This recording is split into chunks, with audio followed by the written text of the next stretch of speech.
Welcome to Selbstorientiert. Before we begin, a quick note. If you're looking for ready-to-use lesson plans, worksheets, classroom presentations, or complete teaching units for English, literature, and upper secondary education, you'll find a wide range of resources on stifo.de. The accompanying lesson series for today's topic is linked in the video description and is designed for upper secondary English classes. Today's episode explores one of the most fascinating developments in modern literature: classical, multimodal literary formats. Literature is no longer limited to printed books or traditional novels. Stories today are told through films, graphic novels, podcasts, interactive websites, social media, digital narratives, and combinations of text, sound, images, animation, and design. But what exactly makes a literary work multimodal? How do different modes of communication work together to create meaning? And why has multimodal literature become such an important topic in English education and literary studies? Let's find out. Chapter 1. What are classical multimodal literary formats? For centuries, literature was associated primarily with written language. Novels, poems, dramas, and short stories relied almost entirely on words to tell a story. Readers imagined characters, places, and events through descriptive language alone. However, communication has never depended exclusively on written text. Think about a theater performance.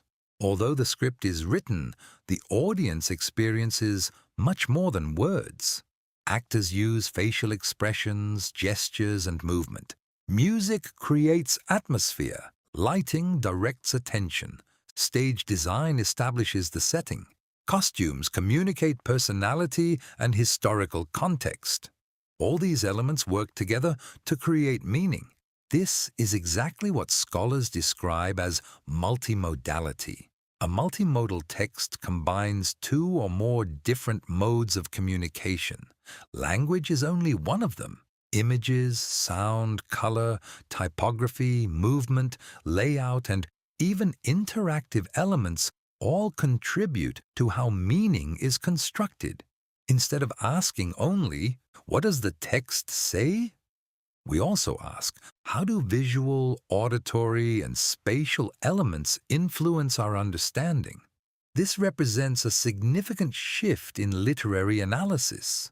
Modern readers must interpret not only language, but also visual and digital design. Let's take a graphic novel as an example. Unlike a traditional novel, a graphic novel tells its story through both words and images. The illustrations do much more than decorate the pages. They provide information about emotions, relationships, symbolism, and atmosphere. Sometimes an image communicates more than several paragraphs of written description. The reader constantly combines textual and visual information to understand the story. The same principle applies to films. Film dialogue is important, but it is only one part of the narrative. Camera angles influence our perspective. Music shapes emotional responses. Lighting creates tension. Editing controls rhythm and pacing. Even silence can become an important storytelling device. Every element contributes to meaning. Podcasts provide another interesting example. Unlike printed texts, podcasts rely almost entirely on sound. Voice quality, pauses, background music, and sound effects influence how listeners interpret information. The spoken word becomes only one component within a broader auditory experience. Digital storytelling expands these possibilities even further. Modern narratives often include hyperlinks, videos, animations, interactive graphics, or user choices. Readers no longer follow a single linear path. Instead, they actively participate in constructing the narrative. This makes digital literature fundamentally different from traditional print culture. Why has multimodality become so important? The answer lies in our everyday lives. Most communication today is multimodal. Social media posts combine photographs, captions, emojis, and hashtags. News websites integrate articles, videos, interactive maps, and infographics. Educational platforms present information through text, diagrams, animations, and audio explanations. Students, therefore, need new literacy skills. Reading no longer means decoding written language alone.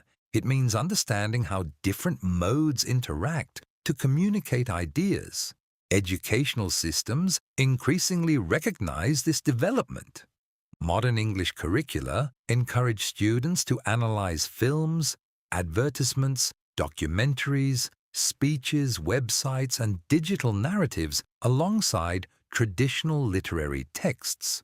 Multimodal literary formats have therefore become an important part of contemporary literary education. Understanding multimodality allows students to become more critical readers, more effective communicators, and more thoughtful consumers of digital media. In the next chapter, we will explore how multimodal texts create meaning and why analyzing them requires different strategies from analyzing traditional literature. Now that we understand what multimodal literary formats are, the next question naturally follows. How do these different modes actually work together to create meaning? The answer is surprisingly simple. Each mode contributes something different to the audience's understanding. Instead of relying on only one form of communication, multimodal texts combine several channels at the same time. Think about watching a film. Imagine a character walking through an empty house at night. The dialogue might be minimal, or there may be no dialogue at all. Yet the audience immediately senses that something unusual is happening. Why? Because meaning is created by many different elements working together. The lighting is dark. The music becomes slow and unsettling. The camera moves carefully through narrow hallways. The actor's facial expressions reveal fear. The silence creates tension. Even before anything happens, viewers already anticipate danger. This is multimodal storytelling. No single element communicates the entire message. Instead, the interaction of sound, visuals, movement, and language creates the emotional experience. The same principle applies to graphic novels.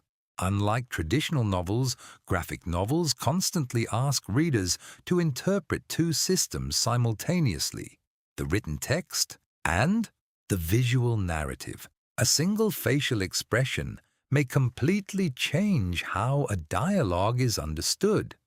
The colors used throughout a scene may symbolize hope, danger, or sadness. The arrangement of panels influences the rhythm of reading. Large panels often slow down the narrative and emphasize important moments. Small, rapidly changing panels create excitement and speed. Even empty spaces between panels, known as gutters, play an important role. Readers mentally fill in what happens between one image and the next. In other words, readers actively participate in constructing the story. This makes multimodal reading a highly interactive process. Digital literature takes this idea even further. Many digital narratives are no longer completely linear. Readers may choose different paths through a story. They can click on hyperlinks, explore additional material, watch embedded videos, or interact with animations. As a result, every reader may experience the same work differently. The reader becomes an active participant rather than a passive observer. Social media provides another fascinating example of multimodal communication. A single Instagram post combines several modes simultaneously. There is an image, a written caption, hashtags and emojis, comments from other users, perhaps even background music or a short video. Each element contributes to the overall meaning. Remove one component and the message changes. Even typography plays an important role. Large letters attract attention, bold fonts emphasize important ideas, colors influence emotions, white space improves readability. Modern communication therefore involves much more than choosing the right words. Design itself becomes part of the message. This observation led communication theorists to an important conclusion. Meaning is never created by language alone. Instead, audiences continuously combine information from multiple sources. Our brains naturally integrate visual, auditory, and textual information into one coherent interpretation. This explains why misunderstandings sometimes occur in digital communication. A short text message without emojis may appear cold or unfriendly. The same sentence accompanied by a smiling emoji immediately creates a different impression. The words remain identical. The meaning changes because another mode has been added. This demonstrates one of the central ideas of multimodal analysis. Every mode influences every other mode. None of them functions completely independently. When analyzing multimodal literary texts, students therefore ask several questions. What role does language play? What information is communicated visually? How does music influence emotional responses? How do colors shape atmosphere? How does layout guide the reader's attention? How do all these elements interact? Only by answering these questions can we fully understand the text. This approach is particularly important in English classrooms today. Students are expected to analyze not only novels and poems, but also speeches, documentaries, advertisements, websites, podcasts, films, and digital media. All of these formats require multimodal literacy. Multimodal literacy means being able to interpret different communication modes critically and understand how they work together. It also means recognizing that every design decision influences meaning. Why did the filmmaker choose this camera angle? Why is this scene silent? Why does the website use certain colors? Why is the headline written in large capital letters? These questions encourage students to move beyond simple content analysis. Instead of asking only, "What happens?" they begin asking, "How is meaning created?" This represents one of the most important developments in modern literary studies. As communication continues to evolve through digital technologies, artificial intelligence, and interactive media, multimodal analysis becomes increasingly valuable. Future readers will not simply read texts. They will interpret combinations of language, images, sound, animation, and interactivity. The ability to analyze these complex communication systems has therefore become an essential skill, not only for literature, but for education, media studies, communication, journalism, and many professional fields. Understanding multimodal literary formats ultimately teaches us something much broader than literary theory. It reminds us that communication is always more than words. Every image tells a story. Every sound creates emotion. Every visual choice shapes interpretation. And together, these elements allow literature to evolve beyond the printed page into rich, dynamic experiences that reflect the increasingly connected world in which we live. That brings us to the end of today's episode on classical multimodal literary formats. We have explored how literature has evolved from traditional printed texts into rich combinations of language, images, sound, movement, and digital media. We have also seen why multimodal literacy has become such an important skill for students in the 21st century, and how meaning is created through the interaction of multiple modes rather than words alone. Whether you're analyzing a graphic novel, a film, a podcast, a speech, or an interactive digital narrative, the same principle applies. Every element contributes to the overall message. Understanding these connections allows us to become more critical readers, more thoughtful communicators, and more informed users of modern media.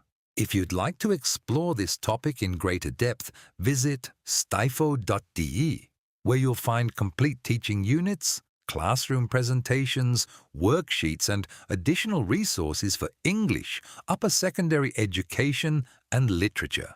Thank you very much for listening. Until next time, this is Selbstorientiert, making complex ideas easier to understand, one episode at a time.